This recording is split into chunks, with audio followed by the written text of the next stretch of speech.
魏无羡用力咽下一口苹果。幸亏有韩光君在。蓝景怡憧憬道：思追，你说我们什么时候也能像韩光君一样，剑使得那样好？两名孩童口中蓝忘机威名赫赫的剑法，却着实让魏无羡发笑。感情自己这条命还是蓝忘机帮着捡回来的。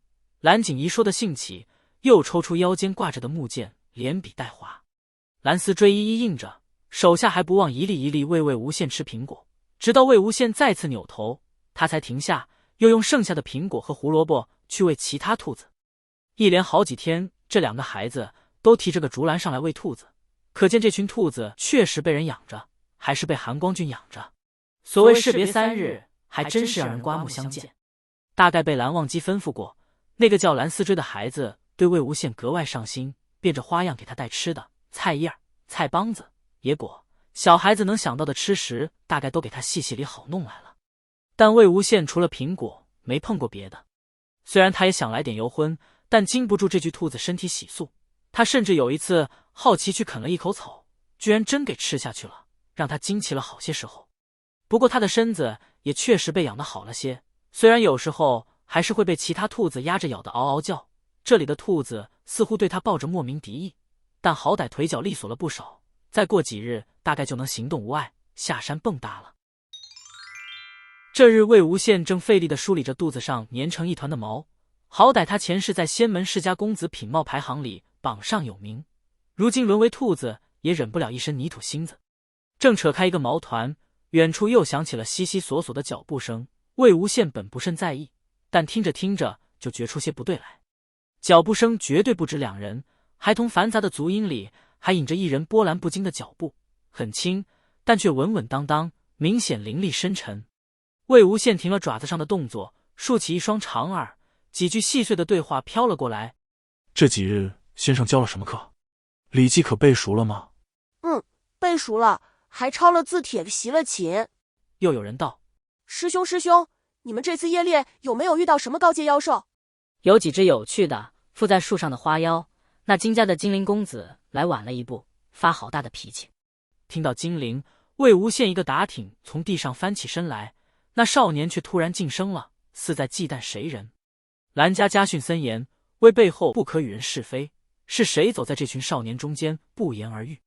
果然蓝景怡的声音响起来：韩光君，我和思追什么时候也能跟着师兄们一起夜猎？到13岁就可以了。声音又沉又低，虽然很是悦耳，但连和小辈说话也这样肃然刻板，不是蓝忘机又是谁？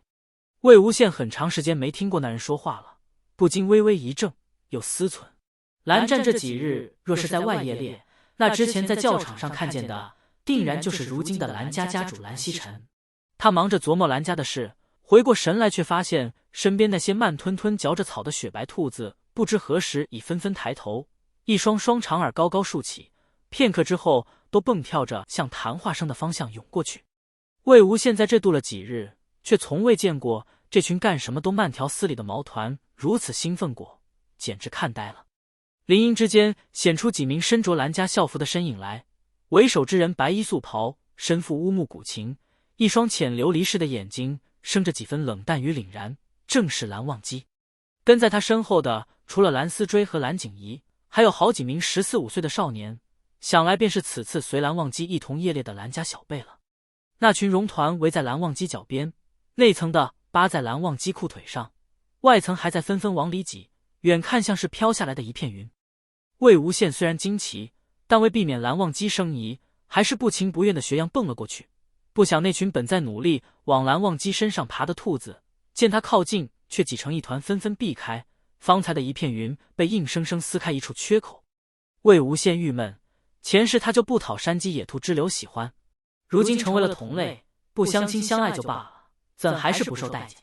蓝忘机走出那个缺口，弯腰将他提起来。他体型较其他兔子小了整整一圈，蓝忘机手掌刚好能托住他。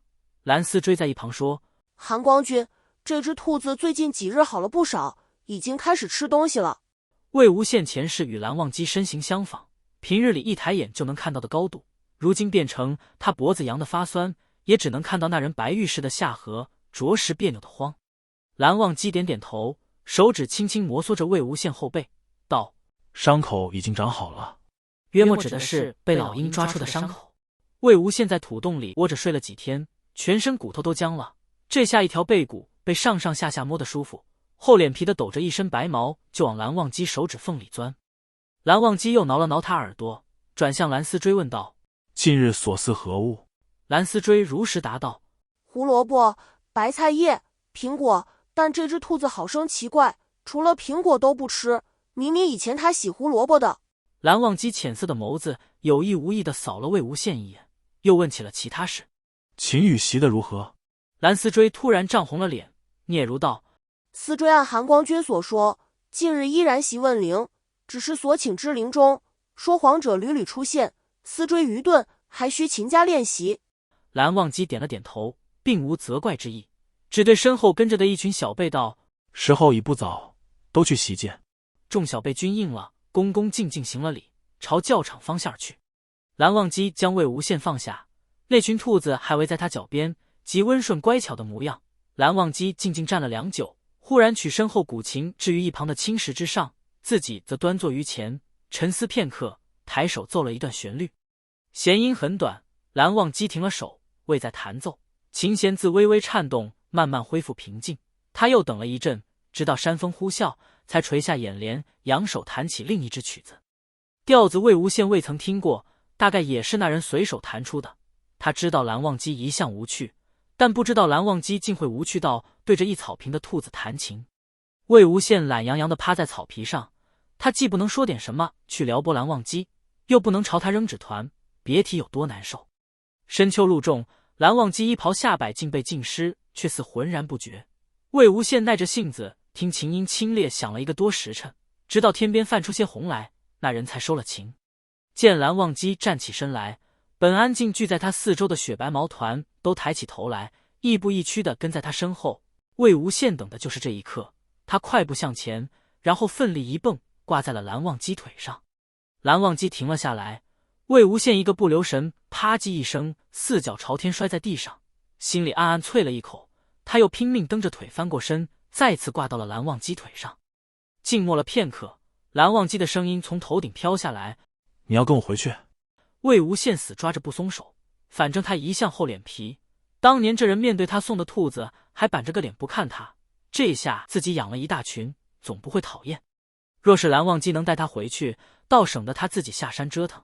再者，这些天冷得厉害，就算把他扔藏书阁里，也比土洞强，大好机会摆在眼前，不捡他就不叫魏无羡。蓝忘机立着不动，见魏无羡没有松爪的意思，顿了顿，提起他放进臂弯里。魏无羡在心里想，原来这人真的喜欢兔子。一人一兔向山下而去。晚风一起，蓝忘机发尾不时扫到魏无羡头上，骚得他鼻头发痒。魏无羡一伸手去挠，蓝忘机就会抓住那糯米团一般的爪子，轻轻按下。转了几道弯，眼前尽是精巧栏杆眼角。魏无羡正感叹着命运弄人，没想到自己还会再次踏足云深不知处，却迎面遇上一人。来人相貌和蓝忘机有8分相似，嘴边笑意温和，正是蓝曦臣。他的目光落了一点在魏无羡身上，笑道：“忘机这是去往何处？”蓝忘机道：“竟是。兄长可是去藏书阁？”“正是，待整理的宗卷已耽搁许久，不可再拖沓了。”魏无羡和江澄之间就没这样一板一眼的好好说过话，听了几句，不禁感到百无聊赖。在蓝忘机手臂间蹬了几下，忽听蓝曦臣道：“此次夜猎还未听忘机详细说过，有无其他世家参加？”蓝忘机颔首道：“云梦江氏。”魏无羡不蹬了，从蓝忘机臂间探出头来。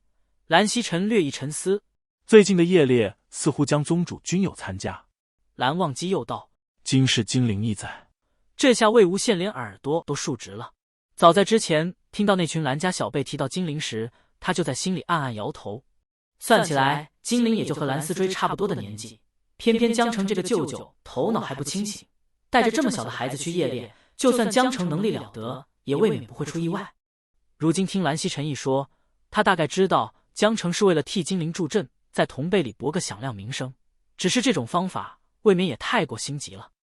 魏无羡正愁江澄完全不会带小辈，突然感到头顶上一道视线轻飘飘扫过了他，忙一缩脖子，不知有意无意。蓝忘机讲到精灵这儿便点到为止，没再讲下去。蓝曦臣又随意说了几句云深近况，两人便各自离开。如果你喜欢我分享的小说，请点击订阅频道，欢迎在视频下留言，你们的观看是我剪辑影片的动力，感谢您。